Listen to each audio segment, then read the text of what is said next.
Good morning students, कैसे हैं सभी।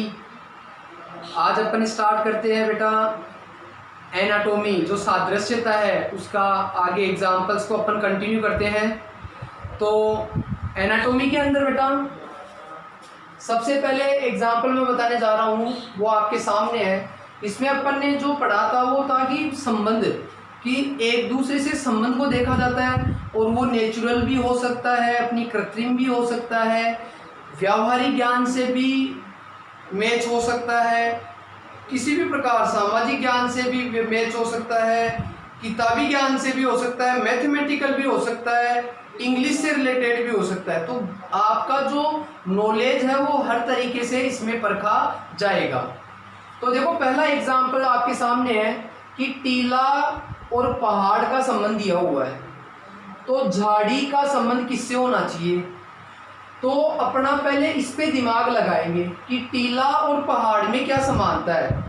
तो सबको पता है कि टीला एक छोटा रूप होता है पहाड़ का, टीला छोटा रूप होता है और पहाड़ उसका बड़ा रूप होता है।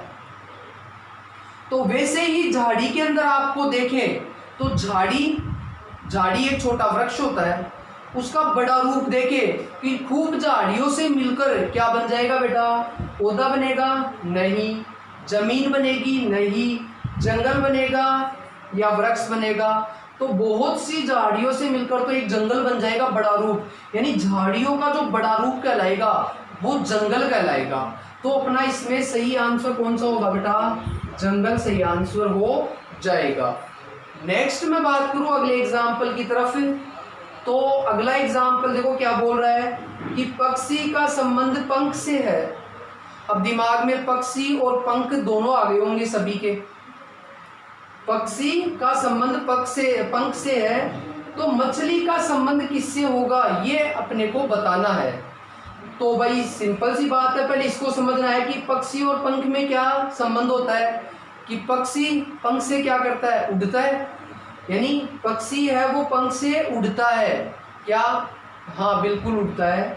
वैसे ही मछली है वो किससे उड़ती है, उड़ने का मतलब मछली पानी में उड़ती है, चलती है, तैरती है। तो काई से, ऊंच से नहीं, गलफड़ से नहीं, मीन पंख से ये जरूर है, और जल से नहीं। तो देखो मछली काई से उड़ेगी बेटा, काई से तैरेगी, मीन पंख से। भाई पक्षी हवा में पंख से उड़ता है और मछली पानी में मीन पंख के द्वारा तैरती है। तो इसमें मछली का सहसंबंध किससे होगा, सादृश्यता किससे होगी, मीन पंख से होगी। इसी को मैं आगे बढ़ाता हूं अगले उदाहरण में। देखो बेटा कि सभा का संबंध सभापति से है। अब सभा और सभापति दोनों का अपने को नॉलेज होना चाहिए। तो सभा जानते हो, कोई भी अपन सभा क्या होता है कि कुछ व्यक्तियों को इकट्ठा करके अपन कोई भी प्रोग्राम, मतलब उसमें इस प्रकार से मीटिंग की जाती है कि कोई निर्णय लिया जाए। तो उसका एक मेन आदमी होता है, वो सभापति होता है। तो सभा को संबोधन कौन करता है, सभापति करता है बेटा। सभा का जो मेन आदमी होता है वो सभापति होता है। वैसे ही समाचार पत्र का संबंध किससे होगा, तो सभा का संबंध सभापति से है। वैसे ही समाचार पत्र का जो मेन होता है वो कौन होता है, पाठक होता है नहीं, क्योंकि पाठक तो कौन होता है, पढ़ने वाला होता है।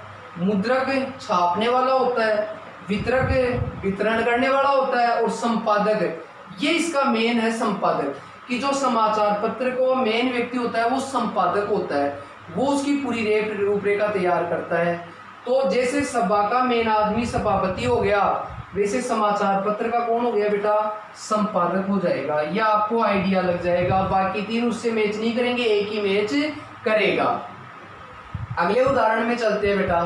तो अगला उदाहरण क्या कह रहा है कि हृदय का संबंध रक्त से है। हृदय का संबंध रक्त से है। हृदय जानते हो, जिसको दिल धड़कना बोलते हैं ना, दिल धड़कता है अपना वो। तो हृदय का संबंध रक्त से है, तो फेफड़ा जो है उसका संबंध किससे होगा। तो हृदय का सभी को पता है कि हृदय क्या करता है, रक्त का संचरण करता है। कि रक्त को अपने संचरण का मतलब हो गया कि पूरे शरीर में वो उसका सप्लाई करता है। वैसे ही फेफड़े का संबंध किससे है, तो फेफड़े का मेन काम क्या होता है भाई, क्या वायु, फेफड़े वायु का आदान प्रदान करती है, बिल्कुल करती है। ऑक्सीजन, ऑक्सीजन तो वायु का ही रूप हो गई। श्वसन, सांस लेने में सहायक होती है। और वक्ष, तो फेफड़े का संबंध किससे हो गया बेटा? भाई श्वसन से हो गया मेन। जैसे हृदय का मेन जो काम होता है बेटा वो क्या होता है? रक्त का क्या होता है? संचरण होता है। वैसे ही फेफड़े का भी जो मेन काम है वो श्वसन यानी सांस को लेना, सांस को लेने में जो काम होता है, श्वसन क्रिया का काम होता है, वो कौन करता है? फेफड़ा करता है। तो अपना आंसर कौन सा हो जाएगा बेटा? श्वसन हो जाएगा।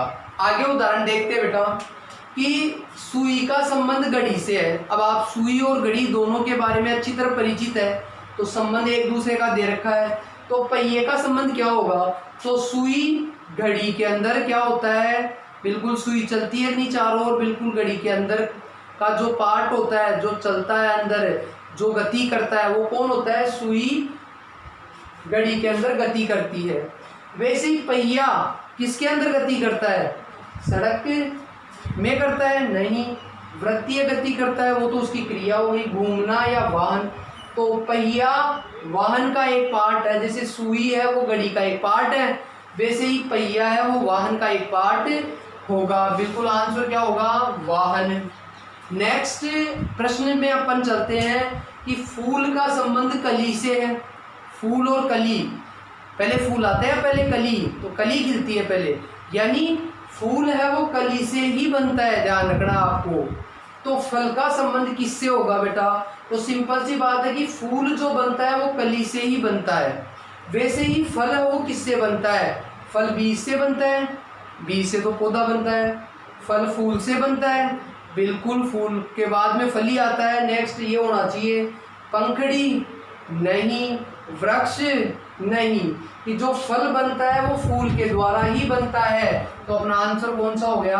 तो इस संबंध के द्वारा आगे वाला संबंध आपको पहचानना था, जो आपने पहचान लिया। अगले प्रश्न पे चलते हैं बेटा कि टेबल और लकड़ी में संबंध है। टेबल पर देखिए ना, घर पे सभी के पास है। टेबल का संबंध लकड़ी से है, मतलब टेबल गाय की है, लकड़ी से बनी हुई है। तो कमीज का संबंध किससे होगा? तो आइडिया लगा लो कि जब टेबल है वो लकड़ी से बनी हुई है, एक तरह से संबंध ऐसे ही बनाएंगे। तो कमीज किससे बनेगा बेटा? या रुई से बनेगा, या धागा से बनेगा, या कपड़ा से, या वस्त्र से? तो बिल्कुल कमीज तो कपड़े से ही बनेगा बेटा। बाकी तो उसके रूप है कि जो कपड़ा बनता है वो रुई या धागा या उसका रूप वस्त्र कहलाता है, फिर बना हुआ होता है उसको कहते हैं वस्त्र को। तो कमीज किससे बनेगा? कपड़े से ही बनेगा। नेक्स्ट उदाहरण पे चलते हैं बेटा। नेक्स्ट उदाहरण छात्रों है आगम निर्गम। आगम यानी आना और निर्गम यानी जाना, यानी विलोम शब्द को रिप्रेजेंट कर रहा है ये। तो निष्ठा का विलोम शब्द आपको बताना है कि आगम का विलोम शब्द निर्गम। वैसे निष्ठा का, निष्ठा यानी क्या होता है? अपनी निष्ठा होती है, अपनी विश्वास होता है एक तरह से। निष्ठा का मतलब विश्वास से ही निष्ठा प्राप्त होती है। तो सत्य, सत्य तो इसका विलोम शब्द नहीं बन रहा है। विश्वासघात, निष्ठा का विपरीत विश्वासघात बन सकता है। बेईमानी, नहीं, बेईमानी तो क्या होगी? ईमानदारी का होगा। और झूठ ये भी नहीं है। तो निष्ठा का जो बनेगा वो क्या बनेगा बेटा? विश्वासघात। कि आपने किसी पे निष्ठा की तो उसने क्या कर दिया? विश्वासघात किया। तो ये अपने कुछ एग्जाम्पल हुए। नेक्स्ट प्रश्न पे चलते हैं बेटा। तो नेक्स्ट प्रश्न अपना है कि महासागर का सहसंबंध तालाब से है, तो किलोमीटर का संबंध किससे होगा? तो सभी को पता है कि महासागर किसको कहते हैं कि बहुत से सागरों से मिलकर जो बड़ा रूप होता है सागरों का, सागर का बड़ा रूप महासागर होता है। वैसे भाई महासागर हो गया। अब तालाब क्या होता है? उसका छोटा सा भाग होता है, छोटे से छोटा भाग। तो महासागर और तालाब में क्या है कि महासागर तो बड़े से बड़ा रूप हो गया समुद्र का, और छोटे से छोटा रूप तालाब हो गया। उसी प्रकार किलोमीटर लंबाई नापने के लिए बड़े से बड़ा हो गया, तो छोटे से छोटा कौन सा होगा? सेंटीमीटर, डेसीमीटर, मिलीमीटर और मीटर। तो इन चारों में सबसे छोटा कौन सा होता है बेटा? मिलीमीटर होता है। कौन सा होता है? मिलीमीटर। ये बड़ा रूप, उसका ये छोटा रूप, ये बड़ा रूप, इनमें से सबसे छोटा रूप कौन सा होता है? मिलीमीटर होता है। तो आपको लंबाइयों का नॉलेज भी रखना है। जिसको नॉलेज नहीं है अपने नेट में डाले, लंबाई में क्या क्या होते हैं या बुक्स में पढ़े, सब में मिल जाएगी। उसके बाद में देखो बेटा, अगला जो क्वेश्चन है वो है अक्सर का संबंध शब्द से लिया गया है, तो वाक्य का संबंध किससे होगा? तो अक्सर और शब्द में क्या है कि अक्सर किसको बोलते हैं भाई? शब्द के जो छोटे छोटे रूप होते हैं वो अक्सर कहलाते हैं, यानी अक्षरों से मिलकर शब्द बनता है, अक्षरों से मिलकर शब्द बनता है। वैसे वाक्यों से मिलकर क्या बनेगा कि वाक्य मिल जाए, वाक्य यानी पूरी लाइन को कहते हैं अपन कि वाक्य को मिलकर क्या बनेगा? शब्द बनेगा? नहीं। पैराग्राफ बनेगा? बिल्कुल, वाक्यों को मिलकर पैराग्राफ बन सकता है। अक्षर बनेगा? नहीं। वाक्यांश बनेगा? नहीं। वाक्यांश और वाक्य कोई अलग नहीं होता है। तो वाक्यों से मिलकर क्या बनेगा बेटा? पैराग्राफ बनेगा, पूरा पैराग्राफ बन जाएगा। नेक्स्ट एग्जाम्पल पे चलते हैं बेटा कि दीवार घड़ी का संबंध समय से दिया गया है, तो गज का संबंध किससे होना चाहिए? तो सोचो, दीवार घड़ी और समय में क्या सह संबंध है? तो दीवार घड़ी और समय में संबंध बताते हैं कि दीवार घड़ी क्या क्या का काम क्या है? समय बताना। उसी प्रकार गज का क्या काम है? कलाई बताना? नहीं। रफ्तार बताना? नहीं। रेत बताना? नहीं। दूरी बताना? बिल्कुल सही। तो गज है वो एक लंबाई दूरी नापने का क्या है? एक मात्रक है, एक यूनिट है। नेक्स्ट उदाहरण पे चलते हैं बेटा। तो नेक्स्ट उदाहरण क्या है अपने पास कि फूल का संबंध क्यारी से है। तो फूल और क्यारी में क्या संबंध हो गया? सभी खेतीबाड़ी वाले हो भाई, बताओ कि फूल है वो क्यारी में लगते हैं। क्यारी किसको बोलते हैं? कि जो बाग अपन फूलों के लिए बनाते हैं उसको पूरे बाग को क्यारी कहते हैं। छोटे छोटे बाग जिसको अपन क्या कहते हैं, पानी वगैरह देते हैं तो उसके बाहर नहीं जाता है पानी, चारों ओर क्या है उसके डोरी लगाते हैं अपन मारवाड़ी भाषा में, सभी को पता है ना? बिल्कुल। तो फूल है वो क्यारी में क्या है? बोए जाते हैं, खिलते हैं, क्यारी में फूल लगते हैं। तो तट कहाँ होता है? यानी तट कहाँ होता है? गंगा का तट, समुद्र का तट, लहर या बाढ़। तो तट होता है भाई, गंगा तो एक रूप हो गया नदी का, समुद्र का नदी का ही रूप हो गया।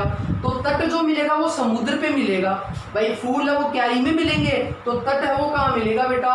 समुद्र में मिलेगा। समुद्र तट बोलते हैं ना, तो समुद्र का जो किनारा होता है उसी को तट बोलते हैं। तो समुद्र के में ही तट मिलता है अपने को। नेक्स्ट उदाहरण पे चलते हैं बेटा कि कुआं का संबंध गहराई से है। कुआं का संबंध गहराई से है, तो शब्द का संबंध किससे होगा ये आपको बताना है। तो पहले इनमें संबंध समझो अच्छे से कि कुआं और गहराई। कुआं देखा है ना, सबके खेतों पे मिलता है कुआं, या कोई मान लो किसी गांव में भी रहता है तो वहां भी पुराना कुआं मिल जाएगा आपको।